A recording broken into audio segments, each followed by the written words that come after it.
The mini timeline of the Vietnam War that airs before each student's interview picks up today in February of 1971. The South Vietnamese were attacking the Ho Chi Minh Trail, a major supply line used by Communist North Vietnam in the neighboring country of Laos. And then in December, America started reducing the number of troops in Vietnam, and 5 months later, our Army headquarters were decommissioned in Vietnam.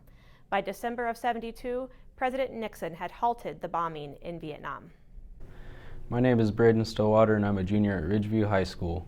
In early May of 2019, I conducted an interview with Vietnam veteran Mike Michaelsen, who had enlisted in the Navy at the young age of 18.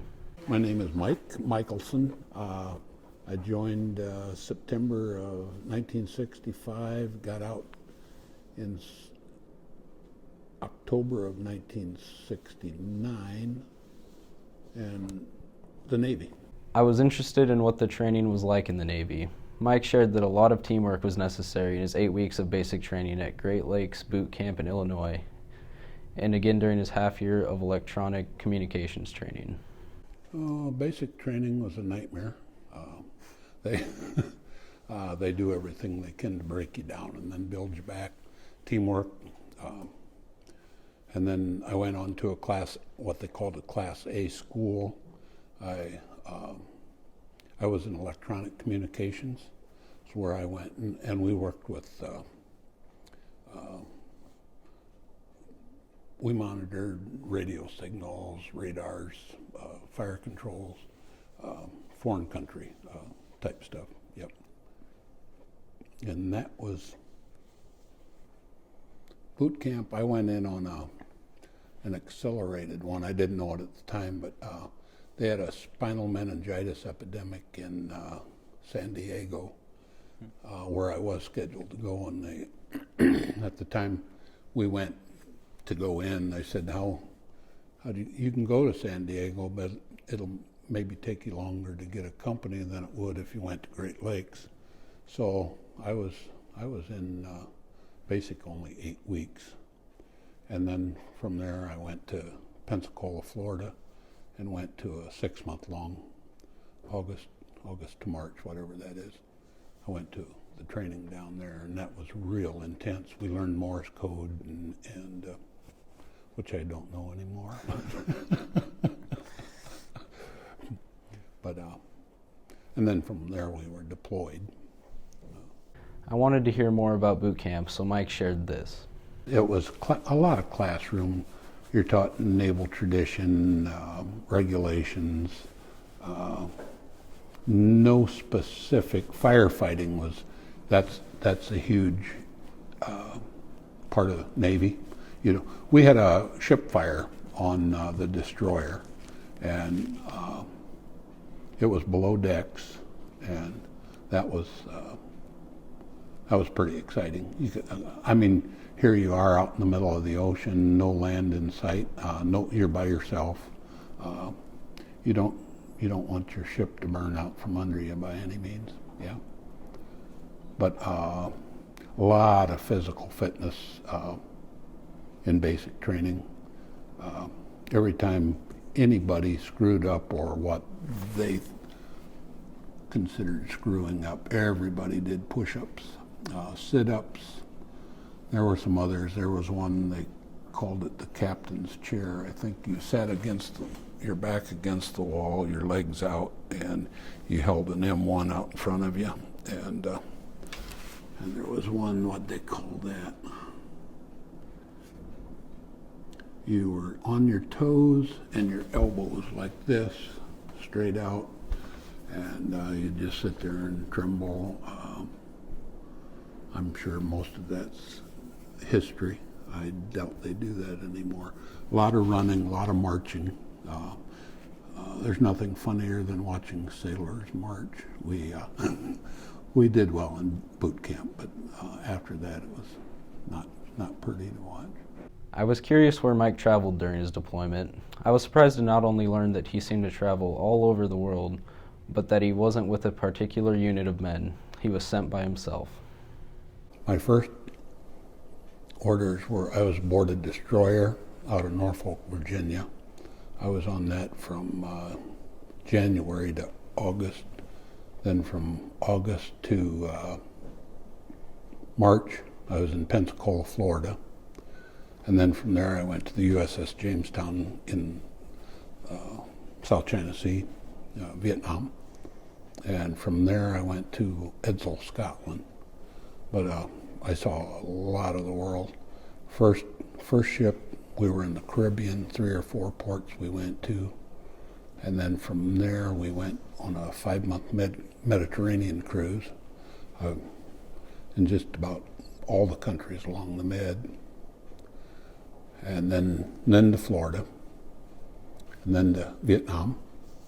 And then from there, I was Vietnam was a year tour. They didn't send you in units at that time, at least not Navy. You got your orders and went by yourself. I was there a year, and then from there I went to Edsall, Scotland for 18 months. With all of that time at sea, I was sure there had to be some seasickness among the men. Do you have any good stories of people getting seasick? Oh, me. We crossed the Atlantic in January, I believe. And the Atlantic's not a nice ocean to begin with, and wintertime it's horrible, just absolutely horrible. And they always said you got over it in 3 days. That's a lie, or not. That wasn't my experience. If we were at sea and it was rough, I was sick. I remember one time standing a bridge watch, which is where you steer the ship and everything's. I was erping, and the officer of the deck came on, and he chased me off the bridge. And then they have a port and starboard lookout, and stood out there and just threw up on yourself. It was unbelievable. And then after that, anytime I came on the bridge, I had to carry a bucket. I went on to ask Mike about any sights or smells that he remembered from his time in the Navy. Oh, Vietnam and the Philippines smelled. They smelled bad. I think those are the only places I can. Naples, Italy was, where the ship was, you could almost walk to shore. The port was almost not liquid, it was more fluid, and there were carcasses floating in it, and all kinds of garbage. As far as sights, there's no place you'd never forget sunset at sea on one of those perfect evenings.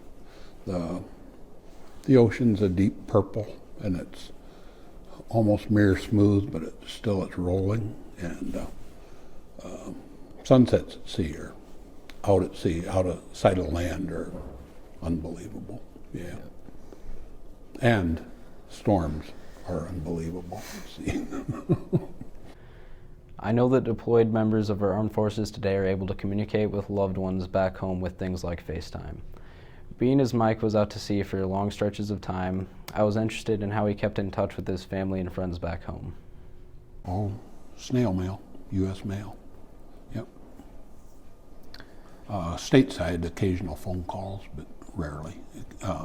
Long distance calls were really expensive back then.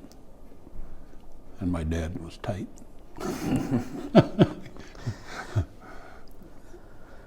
With the communication you have, did that help with your mood, or did that make you homesick? Oh, homesick a lot. Yeah, lonely. Yeah, you missed your friends, and of course, and your family. Oh yeah, there were periods of homesickness that were you didn't know if you'd get through them. Yeah. I wanted to know what the sailors would do in the free time they had on the ship. They had movies every day. I read a ton of books. I read lots and lots of books, and a lot of times just hanging out. And but books and movies. Yep. There were card games. There were always guys playing poker or shooting craps, or I never got involved in any of that, but I watched.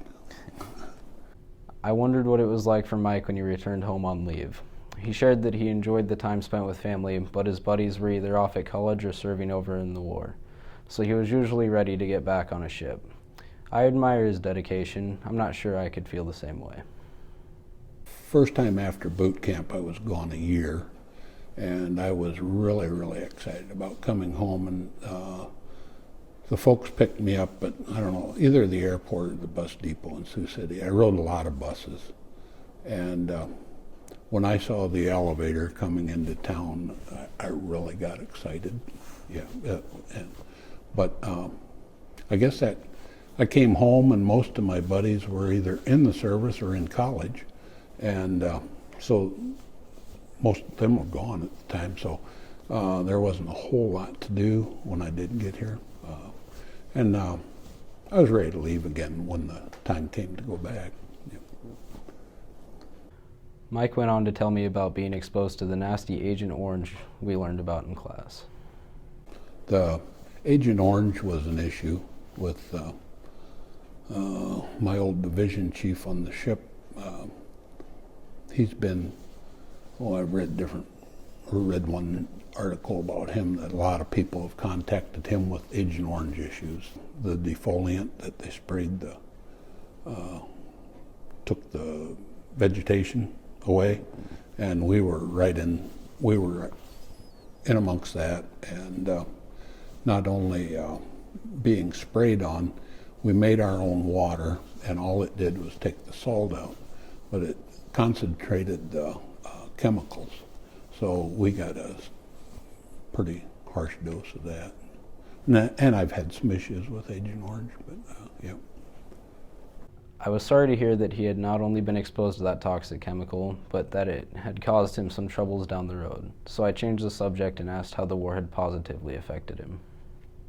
I think I grew up a lot, gained a lot or became way more responsible because you really are on your own. Mom and Dad aren't there to bail you out, and there were good petty officers and officers that would kind of keep you in tow and watch out for you. But for the most part, it was up to you to you grow up a lot. Besides becoming a more responsible person, Mike also gained a lot of lifelong friends in the Navy. You could see the compassion in his eyes when he spoke of the bond the men still have today.